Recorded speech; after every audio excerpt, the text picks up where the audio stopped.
अभी हम मौजूद हैं राजधानी रायपुर के गुड़ियारी इलाके में, जहां पे लगातार अवैध प्लॉटिंग चल रहा है।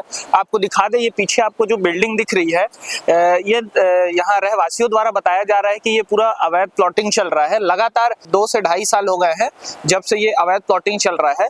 हमारे साथ रहवासी मौजूद हैं, उनसे बात करने की कोशिश करेंगे। क्या नाम है भैया आपका? मैं यजुवेंद्र चौधरी नाम है भैया। यहाँ कब से आप रह रहे हैं? मैं बाय बर्थ रह रहा हूँ बचपन से। ये जो प्लॉटिंग हो रहा है जी, तो ये कैसा ये बिल्डिंग बन रहा है, हम लोगों को रहवासियों को बताया गया था कि ये मंदिर का निर्माण हो रहा है करके, लेकिन मंदिर के नाम पे ये बहुमंजिला इमारत खड़ा है। यहाँ पे मंदिर छोड़ के आप जो आप नाम देना चाहें आप इस बिल्डिंग को दे सकते हैं। किसके द्वारा किया जा रहा है? ये नरेंद्र पारक भूमाफिया है, उनके द्वारा। लगातार ऐसा उनके तो आप देखते रहते हैं, कहीं और आते रहते हैं, कई बार वो आते रहते हैं। अब नहीं, मुझे पता चला है कि भाई वो पुराने भूमाफिया हैं यहाँ के, और उन्हीं का ये बिल्डिंग बन रहा है, उन्होंने ही कुछ किया है। बात करने की कोशिश नहीं की आपने? नहीं, मैंने कभी बात करने की कोशिश नहीं की कि क्यों यहाँ निर्माण किया जा रहा है, कैसा किया जा रहा है। अब हमको तो बताया गया था कि मंदिर का निर्माण हो रहा है, तो कभी हमने उनसे सवाल करने का कोशिश नहीं किया कि मंदिर का निर्माण हो रहा है तो हम क्यों उसके अड़ंगा लगाएं। तो यवजेत ने 2 साल से यहाँ पे जो ये चल रहा है जी, तो आपने किसको कंप्लेन किया है? मैंने इसके लिए कंप्लेन, सबसे पहले तो मैंने इसके लिए कंप्लेन किया है जोन कमिश्नर साहब को। जोन कमिश्नर साहब के बाद मैंने निगम कमिश्नर को इसका कंप्लेन किया। भूतपूर्व महापौर को भी ये मामला पता है, ये क्योंकि हमारे इस चुनाव से पहले का मामला चला आ रहा है। अब क्योंकि सत्ता में सरकार बदल गई है तो इस पे कोई कार्रवाई नहीं हो रहा है। माननीय मुख्यमंत्री जी को भी मैंने इसकी शिकायत की है, सुशासन तिहार की, ये रही उसकी प्रति। ये माननीय मुख्यमंत्री जी को मैंने शिकायत किया है सुशासन तिहार में, ये श्रीनगर में हमारे यहाँ लगा हुआ था त्यौहार उसका। जी, इसके अलावा आप देख सकते हैं कि ये माननीय कलेक्टर महोदय जी को कलेक्टर जनदर्शन की शिकायत की प्रति है। इसके अलावा मैंने एक कॉमन शिकायत जो है मैंने सबको करी है। इसमें आप देख सकते हैं कि मैंने सबको इसमें ये लेटर दिया हुआ है।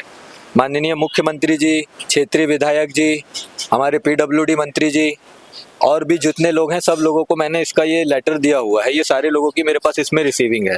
और अभी इसमें रिसेंट में मैंने जो तुरंत में शिकायत किया है वो मैंने संभाग आयुक्त को शिकायत किया है। तो संभाग आयुक्त को भी शिकायत करने के बाद इसमें कोई कार्रवाई नहीं की गई है। ये उसकी प्रति है। बता दे, ऐसा कोई शख्स नहीं बचा है जिनको इन्होंने शिकायत नहीं की है। राज्य का पहला नागरिक होता है मुख्यमंत्री को भी इन्होंने कर चुका है शिकायत। उसके बाद भी महापौर को लेके, कलेक्टर को लेके, हर आदमी को लेके इन्होंने शिकायत की है इस बिल्डिंग को लेके, बट फिर भी कोई जांच नहीं हो रही है। जोन कमिश्नर से हमने भी लगातार संपर्क करने की कोशिश की, बट जोन कमिश्नर द्वारा कोई जवाब नहीं दिया जा रहा है। फोन लगातार उनका बंद बता रहा है। एक बार हम मिलने की कोशिश करेंगे, और भी हमारे साथ रहवासी मौजूद है, उनसे भी बात करने की कोशिश करेंगे। हम उसी बिल्डिंग में मौजूद हैं। आपको दिखा दें, ये जो बिल्डिंग है ये लगभग 3 से 4 माले की बन चुकी है ऊपर में, जिसको बता दे रहवासी द्वारा बताया जा रहा है कि इस पे जैन मंदिर का निर्माण करने हेतु इस जमीन की स्वीकृति प्राप्त हुई थी। इन्हें मिली थी ये जमीन, और हमारे साथ रहवासी मौजूद हैं, उनसे बात करने की कोशिश करेंगे क्या है पूरा मामला। कहाँ रहते हो भैया?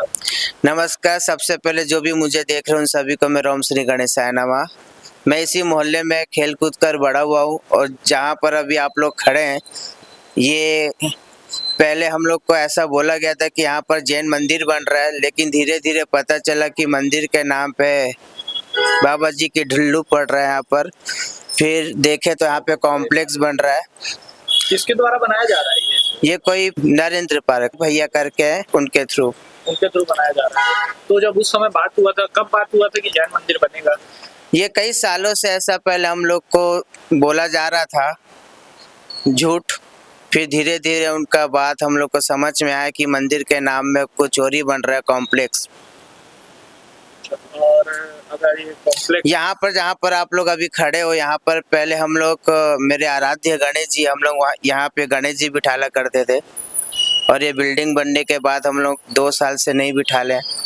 आगे कोई कार्रवाई नहीं हो रही है? कार्रवाई तो अभी तक हुई नहीं है। मेरे को समझ नहीं आ रहा कि राजेश मुनत अंकल जी अभी तक यहाँ पर अपनी नजरें क्यों नहीं गड़ा रहे हैं। क्या नाम है भैया आपका? अपराजित तिवारी। कहाँ रहते हैं? मैं यहीं का रहवासी हूँ। लगभग और लोगों से, आपके अड़ोसी पड़ोसी से बताया जा रहा है कि यहाँ पे जैन मंदिर बनाने की स्वीकृति मिली थी, पर नहीं, यहाँ पे स्वीकृति नहीं मिली थी। सुनाई में आया कि एक परिवार ने 3000 स्क्वायर फीट यहाँ पे जमीन जो है, ये एक तो आबादी जमीन है, ये नजूल की आबादी जमीन है, उसमें से 3000 स्क्वायर फीट उस परिवार ने यहाँ पे जैन मंदिर के लिए दिया। तो वहाँ पे शुरुआत हुआ जब बनने का, तो हमने सोचा मंदिर बन रहा है, मंदिर बनेगा।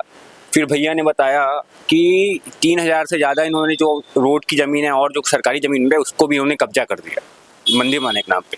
और आप अगर देखेंगे तो ये 5 मंजिला इमारत बन के भी तैयार हो गई है। और इनकी छवि अगर आप देखेंगे किसी भी एंगल से, तो हम देश में हमारे मंदिर का एक वो छवि होता है, एक स्वरूप होता है, लेकिन आप बच्चे को भी इसको खड़े होकर दिखाएंगे कि पूछेंगे बेटा क्या बन रहा है, तो वो नहीं बोलेगा। इसमें बोलेगा बेटा पापा कॉम्प्लेक्स बन रहा है, अपार्टमेंट बन रहा है, फ्लैट बन रहे हैं, दुकानें बन रही हैं, जो भी वो चीज़ें बोलेगा। अगर किसी भी एंगल से आपको ये नज़र नहीं आएगा तो मंदिर नज़र नहीं आएगा। क्योंकि लिफ्ट लगा है, आप देख सकते हैं, तो लिफ्ट की तैयारी हो रही है, जो सीढ़ी है और जो पार्टीशन करके एक रूम्स निकाले जा रहे हैं।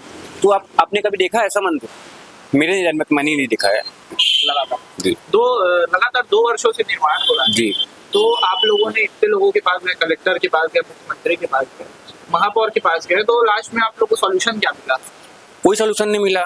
सबसे पहले तो यही का होती है कि हमको निगम, कोई भी लीगल बिल्डिंग या कुछ होता है, निर्माण होता है, उसमें निगम का हस्तक्षेप रहता है। पहले निगम को शिकायत की, निगम ने ध्यान नहीं दिया, तो निगम के आयुक्त को शिकायत किया, फिर कलेक्टर को शिकायत किया, विधायक से लेके जो सर्वोच्च पद में मुख्यमंत्री होते हैं, मुख्यमंत्री तक के हम शिकायत कर चुके हैं। लेकिन उसके बावजूद अभी तक के यहाँ पे कोई सुध लेने वाला नहीं है, किसी की नज़र नहीं है। और वहीं अगर आप देखेंगे कि छोटी छोटी बस्तियों में गरीबों के घर को बिना सोचे समझे तोड़ दिया जाता है। आप एक कमरे का घर बनाएंगे अगर, तो निगम अमला आपके पास पहुँच जाएगा कि कैसे निर्माण कर रहे हैं। और यहाँ पे आप 5-5 माले की बिल्डिंग तैयार हो गई, कोई नक्शा कुछ नहीं। लेकिन ये कैसे हो रहा है, किसके संरक्षण में हो रहा है, सवाल ये है। लगातार इतना आपके द्वारा इन पे कार्रवाई करने की मांग की जा रही है, तो उस पे आपको कुछ वो भी ऑफर भी आ रहे होंगे, पैसा जी लेके आप चुप हो बिल्कुल जाइए बिल्कुल बिल्कुल, आप ठीक कह रहे हैं। मैं सबसे पहले ये संदेश जिस तक जो भी इसको देख रहे हैं, मैं आप सबको हाथ जोड़ के विनती करना चाहता हूँ। ये लड़ाई मैं अपने निज स्वार्थ के लिए नहीं लड़ रहा हूँ, ये लड़ाई मैं अपने मोहल्ले के लिए लड़ रहा हूँ। इसमें मुझे रुपये पैसों का कोई ज़रूरत नहीं है। तो जो भी आप ऑफर करके आते हैं, आपसे हाथ जोड़ के मेरी विनती है कि मुझे रुपयों पैसों का लालच ना दें। मैं खुद एक अच्छे घर से संपन्न व्यक्ति हूँ, मेरे पिताजी का नाम है, उनका दिया हुआ बहुत कुछ है हमारे पास। तो मुझे आप लोगों के पैसे रुपयों की आवश्यकता नहीं है।